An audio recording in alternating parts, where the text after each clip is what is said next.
Di sebuah kota besar pada tahun 1899, ada seorang pria bernama Alex, yang merupakan seorang profesor di sebuah universitas terkenal. Alex lebih suka melakukan penelitian akademis daripada terlibat dalam kegiatan sosial seperti teman-temannya. Setelah ia selesai bekerja di kampus, ia bertemu dengan seorang wanita bernama Emma, yang merupakan pacarnya, di sebuah taman umum untuk pergi bermain seluncur es. Di taman, mereka menikmati waktu bersama, sampai ia ingin melamarnya. Tetapi momen itu terhenti ketika seorang pencuri datang. Dengan pistol di tangannya, pencuri itu mencoba mengancam Alex dan Emma.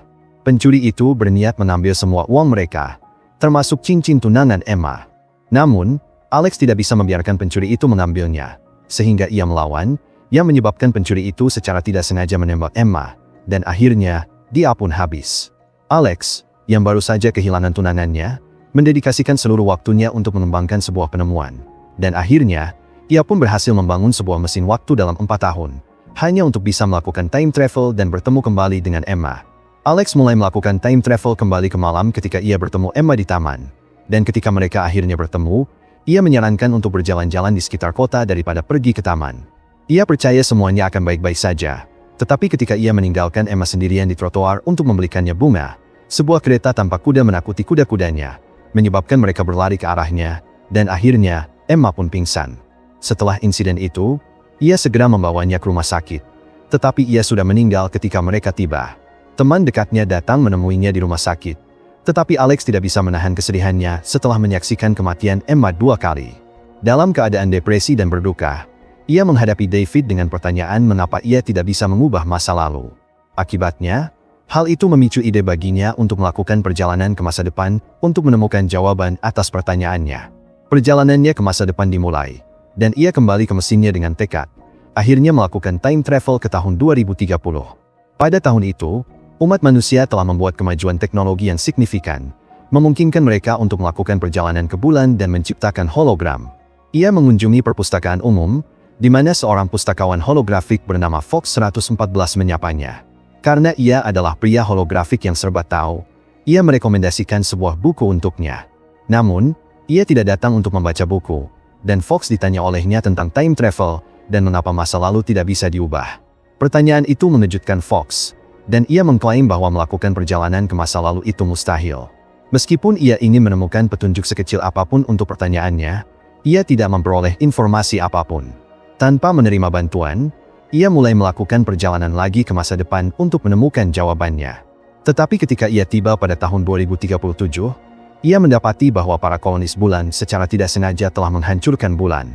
Akibatnya, bulan hancur, dan fragmennya jatuh ke bumi, menyebabkan kehancuran luas. Kota-kota yang hancur sekarang dijaga oleh militer, yang mencari orang-orang yang bisa diselamatkan dan dievakuasi. Ia dipaksa dibawa oleh militer setelah mereka menemukannya berkeliaran. Tetapi ia tidak memiliki pemahaman yang jelas tentang apa yang terjadi di bumi, dan menjadi takut bahwa melakukan perjalanan ke masa depan mungkin bukan hal yang tepat. Karena dampak fragmen bulan, kerak bumi mulai terbuka. Militer bersikeras membawanya. Tetapi meskipun tahu mereka akan binasa jika melanjutkan, mereka meninggalkannya. Akibatnya, ia berjuang untuk kembali ke mesinnya dan melakukan time travel lagi. Tetapi tiba-tiba terjadi ledakan dari kerak bumi, yang mencegahnya melakukannya. Ledakan ini melempar tubuhnya dan secara tidak sengaja mengaktifkan tuas, mengenai kepalanya dengan keras, dan akhirnya, ia pun pingsan. Ia tetap tertidur dan terus melakukan time travel untuk waktu yang lama, meskipun tidak ada waktu yang berlalu di luar mesinnya, sampai akhirnya ia tiba pada tahun 800-2701. Bertahun-tahun setelah peristiwa di bulan, kehidupan di bumi telah berevolusi menjadi spesies baru yang berbeda. Planet ini pulih menjadi hijau dan subur, dan kembali dihuni oleh berbagai bentuk kehidupan, terutama pohon-pohon. Begitu ia menyadari kontrol waktu masih berjalan, ia segera menghentikan mesinnya. Namun tidak lama setelah itu, ia mulai kehilangan kesadaran lagi. Pada saat itu, umat manusia telah kembali ke gaya hidup primitif. Setelah mesin berhenti di hutan, ia dibawa oleh seorang wanita bernama Mara dari sebuah suku. Ia membawanya ke rumahnya dan merawat luka-lukanya. Saat ia pulih, Mara dan adik perempuannya bernama Kalin merawatnya bersama-sama. Setelah beberapa waktu berlalu, ia benar-benar sembuh dan bangun tanpa mengenakan pakaian. Saat ia berpakaian, Kalin memperhatikannya dan segera lari ke kakaknya, Mara. Saat ia mengikuti Kalin untuk mempelajari sekitarnya, Kalin memanggil anggota suku lain untuk memberitahu bahwa sang pengembara telah bangun. Orang-orang ini adalah keturunan dari nenek moyang mereka yang selamat dari bencana bulan. Dan sekarang mereka membentuk satu suku yang disebut Elai. Mereka tinggal di tebing-tebing yang dulunya merupakan bagian dari kota besar. Ketika anggota suku Elo berkumpul di sekelilingnya, pemimpin mereka mendekatinya dan mulai berbicara dalam bahasa asli mereka. Saat Mara datang, ia menghentikan percakapan antara Alex dan pemimpin suku dan membantu menerjemahkan. Mara adalah seorang guru yang masih memahami bahasa Inggris, dan bahasa itu dianggap oleh Elai sebagai bahasa batu dan bahasa manusia kuno yang telah lama terlupakan. Elo hanya memahami kalimat sederhana dan mudah dalam bahasa Inggris. Alex tidak sepenuhnya memahami apa yang dikatakan pemimpin suku ketika membuat pernyataan yang cukup agresif. Tetapi menurut Mara, pemimpin itu mengatakan bahwa Elo sedang membahas apakah akan melemparkannya ke sungai atau tidak, karena mereka khawatir ia mungkin menjadi ancaman bagi suku. Dalam pembelaan untuknya, Mara menanyakan asal-usulnya. Ia merasa tidak nyaman dengan pertanyaan itu, tetapi ia berhasil menjelaskan bahwa ia berasal dari masa lalu, dan secara tidak sengaja melakukan time travel ke masa depan dengan mesinnya. Namun Mara sengaja menerjemahkannya secara berbeda, mengatakan bahwa ia adalah seorang idiot yang berkeliaran tanpa tujuan dan mengenai kepalanya pada sesuatu.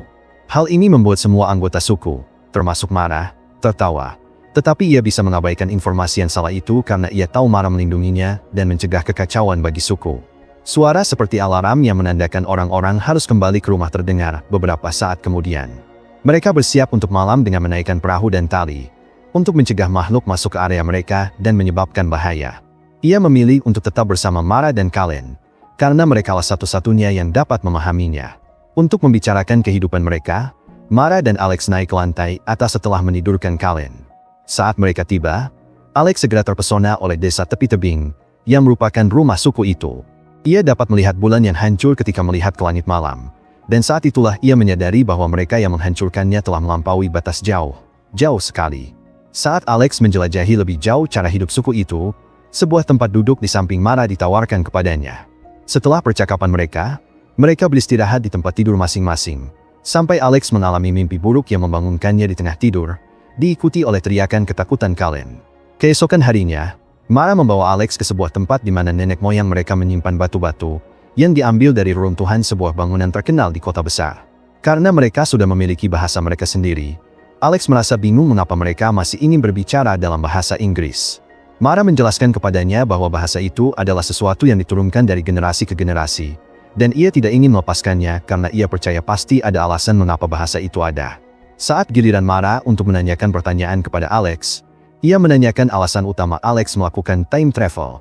Alex menjawab bahwa ia ingin menemukan jawaban atas pertanyaannya, mengapa aku tidak bisa mengubah masa lalu? Tetapi Mara menjadi bingung dan penasaran mengapa ia harus mengubah masa lalu.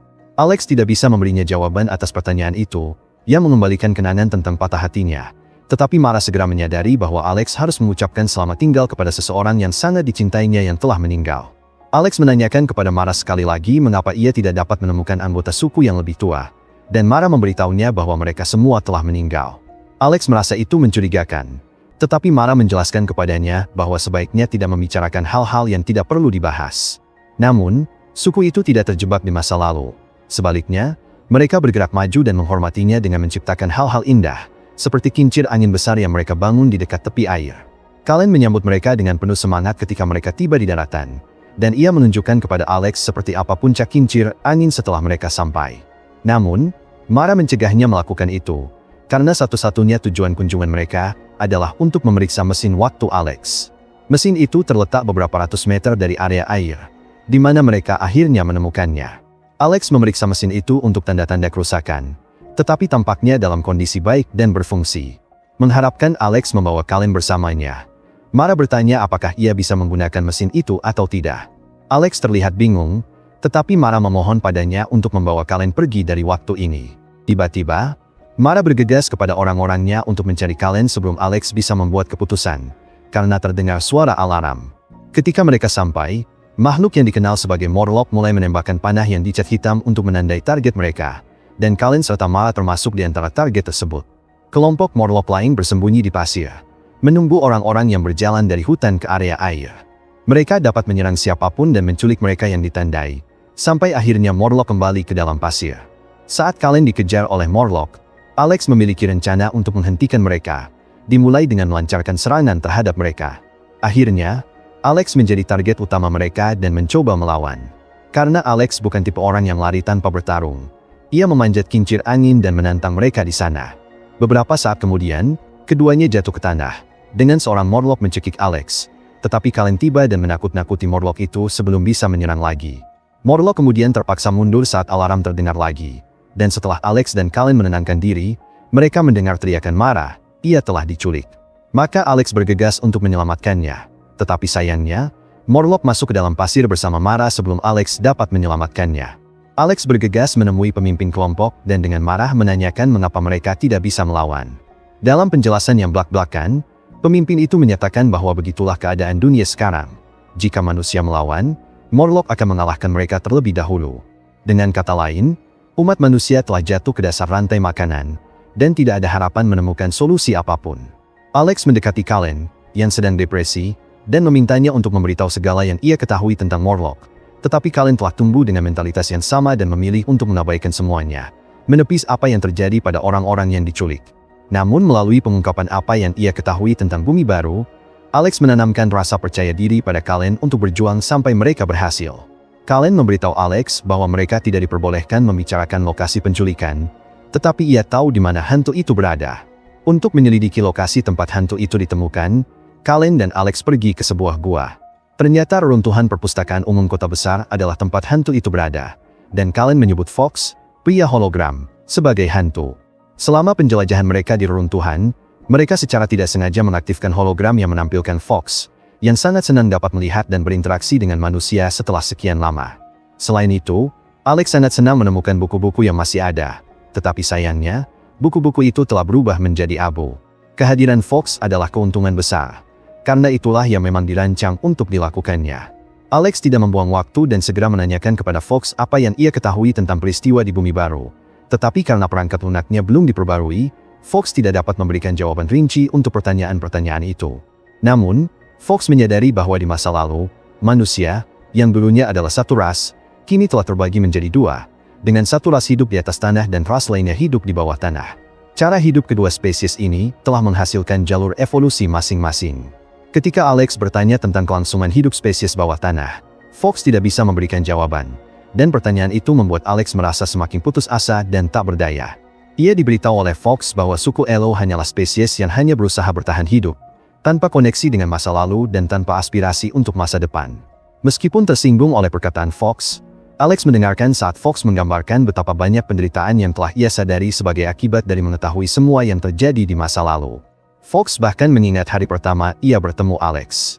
Tiba-tiba, Alex menyadari betapa banyak yang sudah diketahui Fox tentang Morlock pada waktu itu. Sehingga Fox menjelaskan bahwa ada seorang manusia yang berhasil menghindari Morlock, dan orang itu menghabiskan bertahun-tahun berbicara dengan Fox sampai akhirnya meninggal. Alex kemudian menanyakan kepada Fox tentang lokasi Morlock, dan Fox menjawab dengan memberikan petunjuk menuju pintu masuk gua bawah tanah mereka. Mengikuti petunjuk Fox, Alex dan Kallen terus berjalan. Dan setelah berjalan sekitar 1 kilometer ke timur, mereka menemukan sebuah struktur berbentuk tengkorak yang muncul dalam mimpi mereka dan dimaksudkan untuk menjauhkan mereka dari tempat itu. Namun Alex tidak seperti anggota suku Elo lainnya, dan ketika ia mengamati pintu masuk gua, ia melarang Kallen menemaninya, karena ia percaya itu akan terlalu berisiko baginya. Tetapi ia memberi Kallen perintah untuk mengumpulkan anggota suku dan membuat sinyal asap, sehingga ia dan Mara memiliki pandangan yang jelas kemana harus pergi setelah melarikan diri. Setelah itu, Alex turun ke dalam gua dan menemukan bahwa ada banyak ruangan di bawah sana. Tempat itu terasa seperti labirin. Tetapi Alex terus maju kemanapun ia bisa tanpa terlihat oleh Morlock yang berkeliaran. Saat Alex menjelajahi terowongan bawah tanah, ia menemukan sebuah tungku besar yang digunakan oleh Morlock yang sedang bekerja dan makan. Setelah itu, Alex menemukan tumpukan pakaian dan memperhatikan kalung Mara. Saat ia melihat sekeliling, ia menemukan kait berdarah, gergaji, pisau, dan senjata lainnya. Hal itu merupakan pemandangan yang mengerikan baginya, dan ia secara tidak sengaja menarik sebuah tuas, yang menyebabkan ia jatuh ke dalam kolam. Ternyata kolam itu dipenuhi dengan mayat dan tulang manusia. Dalam ketakutan, ia berenang ke sudut kolam yang jauh. Pada saat itu, seorang Morlock menarik rambutnya dan mengurungnya di sebuah ruangan yang benar-benar terisolasi. Ketika Alex berjalan menuruni tangga di ruangan itu, ia melihat Mara duduk di dalam sangkar, terkunci tanpa menoleh dari seseorang. Ternyata ada seorang Morlock dalam bentuk manusia, sehingga Alex mendekatinya, dan Morlock itu memberitahunya bahwa suku Elo terdiri dari individu-individu yang tetap tinggal di permukaan sepanjang evolusi mereka. Namun, Morlock adalah nenek moyang evolusi manusia yang berlindung di bawah tanah setelah kehancuran bulan. Morlock ini adalah komandan yang mengendalikan Morlock lainnya, dan ia menjelaskan kepada Alex alasan dibalik ketidakmampuannya mengubah masa lalu. Hal itu terjadi karena Alex mendapatkan ide untuk membangun mesin waktu setelah Emma meninggal. Namun, Alex tidak bisa mengubah takdirnya. Sebagai konsekuensinya, menjadi mustahil untuk menyelamatkan Emma melalui time travel, karena adanya sesuatu yang disebut paradoks temporal. Karena pertanyaan Alex sudah terjawab, Komandan Morlock membawa mesin waktu Alex ke bawah tanah, setelah mengambilnya dari permukaan. Komandan itu memberi Alex petunjuk untuk mengaktifkan mesin dan melakukan time travel kembali ke rumahnya. Tetapi karena Alex ingin menyelamatkan Mara, ia mulai melawan Komandan Morlock dengan mengikat tangannya menggunakan jam sakunya dan menyeretnya bersamanya. Setelah itu, Alex membawa komandan itu ke titik acak yang jauh di masa depan. Tetapi sebenarnya itu adalah trik untuk menghancurkan komandan tersebut dengan memaksanya keluar dari gelembung temporal mesin. Akibatnya, Morlock itu menua dengan cepat di luar, kecuali tangannya, dan akhirnya, dia pun habis. Kemudian Alex tiba di masa depan yang sangat jauh. Tahun 635.427.810, lebih dari 600 juta tahun dari masa sebelumnya. Ia melihat langit yang terlihat aneh, dan gurun yang luas. Maka, Alex akhirnya menerima kenyataan bahwa ia tidak bisa menyelamatkan Emma. Ia kemudian melakukan time travel kembali ke masa lalu untuk menyelamatkan Mara. Alex membebaskannya, mengaktifkan mesin waktu, dan kemudian menghancurkan roda gigi mesin waktu itu. Tepat saat mereka akan melarikan diri, sekelompok Morlock menghadang pintu masuk. Tetapi cahaya terang dari mesin waktu membuat mereka semua terkejut, sehingga Alex dan Mara berhasil melarikan diri. Beberapa Morlock mengejar mereka saat mencoba keluar dari bawah tanah. Tetapi dengan hancurnya mesin, distorsi temporal meledak dan menyebar di sekitarnya. Semua Morlock menua dengan cepat, dan akhirnya, mereka pun habis. Setelah Alex dan Mara berhasil melarikan diri ke permukaan, Alex memulai babak baru dalam hidupnya, dan akhirnya, ia mampu melanjutkan hidup dari kematian tunangannya. Sementara itu, kembali pada tahun 1903, pembantu rumah tangga Alex dan teman dekatnya sedang membahas ketidakhadiran Alex selama seminggu sebelumnya. Meskipun pembantu rumah tangga itu khawatir tentang Alex, temannya percaya bahwa Alex akhirnya telah menemukan tempat di mana ia bisa membuat dirinya bahagia. Sambil menunggu Alex kembali, pembantu rumah tangga itu menerima tawaran temannya untuk bekerja sebagai pembantunya di tempatnya. Film The Time Machine diakhiri dengan pembantu rumah tangga merindukan Alex, dan akhirnya, temannya mengucapkan selamat tinggal dengan senyum hangat dan melempar topinya ke udara. Pastikan untuk klik subscribe dan nyalakan loncengnya agar kamu gak ketinggalan alur cerita film terbaru.